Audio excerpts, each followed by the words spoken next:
बच्चों, अब हम कबीरदास जी के शेष पदों की व्याख्या का अध्ययन करते हैं। संतों भाई आई ज्ञान की आंधी रे, भ्रम की टाटी सबे उड़ानी, माया रहे न बांधी रे। दुचिते की दो थुनी गिरानी, मोह बलिंडा टूटा। तृष्णा छानी परी घर ऊपरी, कुबधि का भांडा फूटा।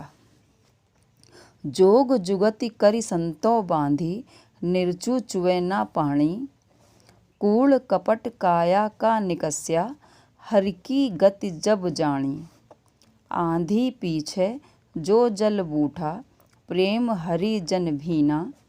कहे कबीर भान के प्रगटे, उदित भया तम सीना। बच्चों, कुछ शब्दों के अर्थ देखिए। टाटी का अर्थ है पर्दा। दुचिते का अर्थ है दुविधा, संदेह।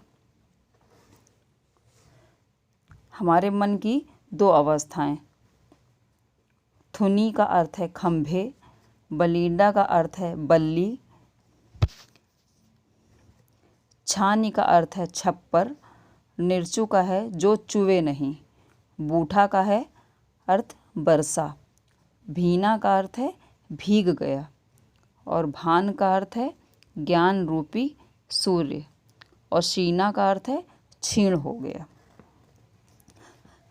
बच्चों, कबीरदास जी ने प्रस्तुत पद में ज्ञान के उदित होने पर अज्ञान जनित मोह, माया आदि विकार नष्ट हो जाते हैं और मन पूर्णतः निर्मल होकर भक्ति का अधिकारी बन जाता है। इस तथ्य को उन्होंने छप्पर, आंधी और वर्षा के रूपक द्वारा स्पष्ट किया है।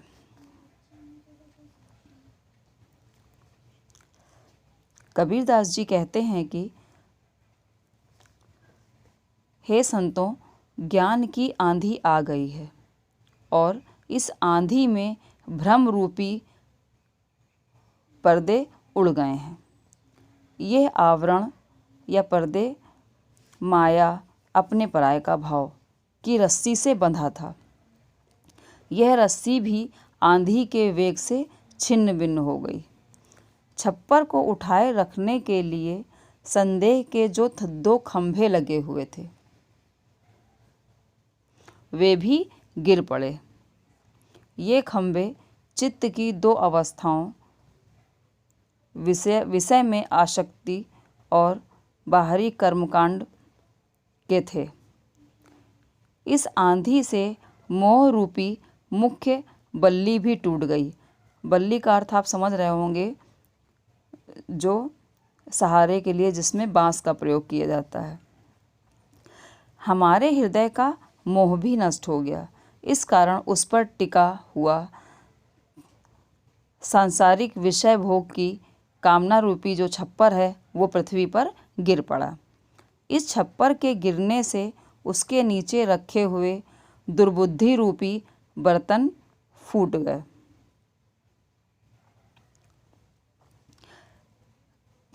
इच्छा के नष्ट होने पर दुर्बुद्धि का भी विनाश हो गया। अर्थात जब ज्ञान की प्राप्ति हुई तब संतों ने वास्तविकता को समझ लिया। वे समझ गए कि बाहरी छप्पर अर्थात मोह माया व्यर्थ है। उन्होंने योग की युक्तियों और सद्वृत्तियों की सहायता से अपने शरीर रूपी छप्पर का निर्माण किया। ईश्वर का सच्चा ज्ञान होने पर मन रूपी झोपड़ी में भरा हुआ कपट का सारा कूड़ा करकट बाहर निकल गया और हृदय विकार रहित होकर शुद्ध हो गया। जैसे आंधी के बाद सामान्यतः वर्षा होती है, उसी प्रकार इस ज्ञान रूपी आंधी के बाद प्रभु भक्ति रूपी जल की वर्षा हुई, जिसमें प्रभु का भक्त सराबोर हो गया। कबीर कहते हैं कि ज्ञान रूपी सूर्य के उदित होने पर मन में दिव्य प्रकाश छा गया और विषय विकार रूपी अंधकार नष्ट हो गया। बच्चों, इसमें भाषा सधुकड़ी, छंद गेय पद जैसे पहले बता चुके हैं, रस शांत और शब्द शक्ति लक्षणा होगी, क्योंकि कवि ने लक्षणार्थ अपनी बात को स्पष्ट किया है। गुण प्रसाद और अलंकार रूपक होगा। पंडित बाद बदनते झूठा, राम कहया दुनिया गति पावे, खांड कहया मुख मीठा, पावक कहया पाँव जे दाझै, जल कही तृषा भुजाई, भोजन कहया भूसी जे भाजै, तो सब कोई तिरि जाई, नर के साथ सुआ हरि बोले, हरि परताप न जाने, जो कबहूँ उड़ जाई जंगल में, बहुरी न सुरतै आणे, साची प्रीति विषय माया सु, हरि भगतनि सुहासी, कहे कबीर प्रेम नहीं उपज्यो, बांध्यो जासी। बच्चों, कुछ शब्दों का अर्थ देखें। बाद का अर्थ है तर्क, बदनते सिद्ध करने का प्रयास करते हैं, कहया कहने से, पावक अग्नि, दाझै जल जाए, तृषा प्यास, भूषि भूख, सुवा का अर्थ है तोता, सुरत का अर्थ है स्मृति या याद करना, विषय का अर्थ है सांसारिक मोह माया, हरि भगतनि सु का अर्थ है भगवत भक्तों से। प्रस्तुत पद में कवि ने इस भावना की अभिव्यक्ति की है कि राम नाम के उच्चारण मात्र से मुक्ति नहीं मिल सकती, इसके लिए तो प्रभु से सच्चा प्रेम होना चाहिए। कवि कहते हैं कि पंडित लोग निजी अनुभव के बिना केवल शास्त्र के आधार पर ईश्वर के संबंध में जो तर्क वितर्क प्रस्तुत करते हैं वह सब निरर्थक है, अर्थात उससे किसी का कुछ भला होने वाला नहीं है। यदि राम नाम का उच्चारण कर मात्र से संसार के लोगों का उद्धार हो सकता है, तो फिर खांड शब्द के उच्चारण से मुख मीठा हो जाना चाहिए था, परंतु ऐसा नहीं होता। यदि ऐसा होता तब अग्नि कहने से किसी का पैर जल जाता, जल कहने से प्यास बुझ जाती, भोजन कहने से भूख मिट जाती, तो राम कहने से हर कोई भव सागर से पार हो जाता, पर ऐसा नहीं होता। पालतू तोता मनुष्य की संगति से राम नाम का उच्चारण करने लगता है, पर वह उस प्रभु की महिमा को नहीं जानता। फलतः जब कभी वह उड़कर जंगल में चला जाता है तो उसे राम नाम की याद तक नहीं आती। सामान्यतया लोग विषयों से ही सच्चा प्रेम करते हैं और भगवत भक्तों की हंसी उड़ाते हैं। कबीर कहते हैं कि यदि हृदय में प्रभु के प्रति सच्चा प्रेम उत्पन्न नहीं होता तो केवल राम नाम का उच्चारण करने वाले को वही गति होगी जो साधारण जनों की होती है, अर्थात वह बंद कर यमलोक जाएगा और नरक की यातनाएं सहेगा, उसे मुक्ति कदापि प्राप्त नहीं हो सकेगी।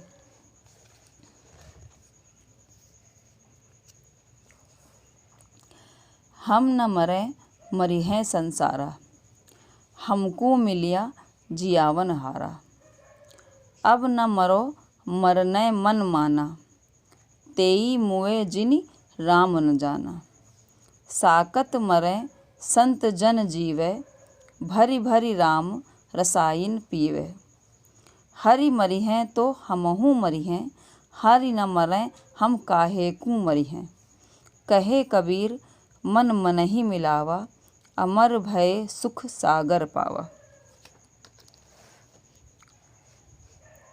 जियावन हारा का अर्थ है प्राण दाता प्रभु, मरने का अर्थ है मृत्यु से, मन माना मन में निश्चय हो गया है, साकत शक्ति या शक्ति के उपासक, रसायन का अर्थ है औषधि।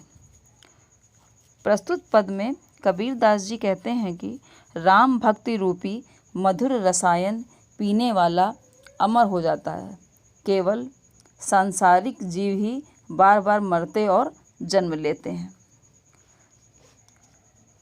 संसार के प्राणी किसी अमर पुरुष के अभिन्न अंग नहीं हुए हैं, अतः वे सब बारंबार मरेंगे।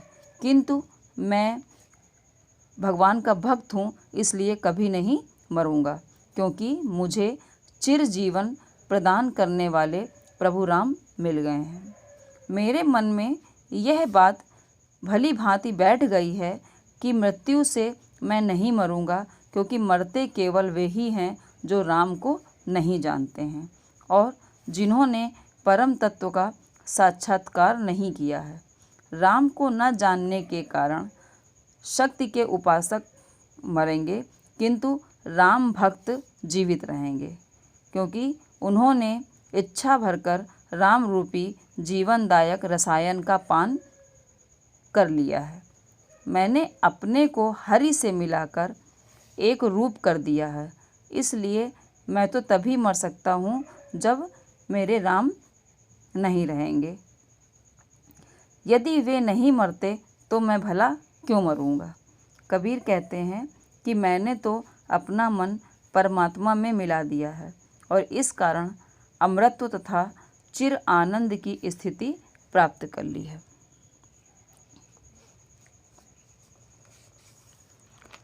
काहेरी नलिनी तू कुम्हिलानी, तेरे ही नाली सरोवर पानी।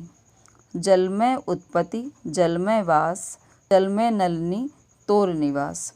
ना तली तपति न ऊपर आगी, तोर हेतु कहू कासन लागी। कहे कबीर जे उदिक समान, ते नहीं मुए हमारे जान। नलिनी कमलनी अर्थात जीवात्मा, नाली कमलनाल कमल की डंडी, हेतु का अर्थ है प्रेम, कासनी का अर्थ है किससे, उदिक का अर्थ है जल अर्थात ब्रह्म, समान का अर्थ है समाये हुए हैं और जान का अर्थ है समझ से। कबीरदास जी कमलनी के प्रतीक द्वारा यह बताते हैं कि जीव ब्रह्म का अंश होने से सहज ही आनंद रूप है, पर अपना मन ब्रह्म से हटाकर सांसारिक विषयों में आसक्त करने के कारण वह दुखी रहता है। कबीरदास जी जीवात्मा रूपी कमलनी से पूछते हैं कि हे कमलनी, तू मुरझा क्यों रही है। तेरी नाल सरोवर के जल के अंदर रहती है, जहाँ से तुझे सदैव तरलता प्राप्त होती रहती है। जल से ही तू उत्पन्न होती है, उसी जल में तेरा निवास है और जीवन पूर्ण करने के बाद तू उसी जल में विलीन भी हो जाएगी। ना तो उस सरोवर का जल ही तप रहा है, ना ऊपर से आग ही बरस रही है। इस प्रकार सदा हरी भरी रहने के लिए सभी प्रकार की अनुकूल परिस्थितियां तुझे प्राप्त हैं, फिर तेरे मुरझाने का क्या कारण हो सकता है। निश्चय ही तेरा प्रेम उस मूल स्रोत जो तेरे जीवन का आधार है उससे ना होकर किसी अन्य से हो गया है, इसी कारण तू मुरझा रही है। कबीरदास जी कहते हैं कि जिनकी आत्मा परमात्मा रूपी जल में लीन रहती है, ऐसे साधक कभी मर नहीं सकते। प्रस्तुत पद में कबीरदास जी ने कमलिनी जीवात्मा का और जल परमात्मा का प्रतीक के रूप में स्पष्ट किया है। जीवात्मा परमात्मा से ही उत्पन्न होती है, उसी में स्थित होती है और अंत में उसी में लीन भी हो जाती है, किंतु सांसारिक विषयों के भ्रम में पड़कर वह जीवात्मा परमात्मा से अपनी अभिन्नता को भूलकर इस संसार में ही आसक्त होकर यहाँ आनंद की खोज करने लगती है। पर संसार तो दुख रूप है, विनाश धर्मा है, इसलिए जीवात्मा को यहाँ आनंद नहीं मिल पाता। कवि ने जीवात्मा और परमात्मा की एक रूपता दिखाई है। आनंद से ही सभी प्राणी उत्पन्न होते हैं, उसी के द्वारा जीवित रहते हैं, उसी की खोज में रहते हैं और अंततो गत्वा उसी में लीन हो जाते हैं।